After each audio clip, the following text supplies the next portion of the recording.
বউ মারে, মায়ের খাওয়ার থেকে উপায় বলো গুগল।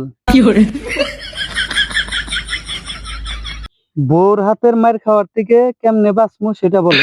হ্যালো, ওরা কেন? অন্য মেয়ের সাথে কথা বলা যায় কিভাবে সেটার উপায়। No no no no.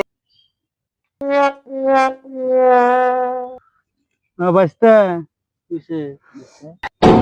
বউ তো মনে করছে আব্বা জোর করে বিয়ে করাইছে, বউ তো খালি আমারে মারে। আমি বিশ্বাস করি না। এই দুঃখের কথা তো আমি কারো কাছে খবর পারি না।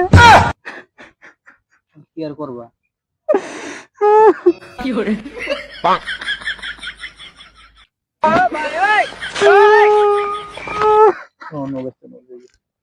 তুই গেলে তো তোরও মারবো।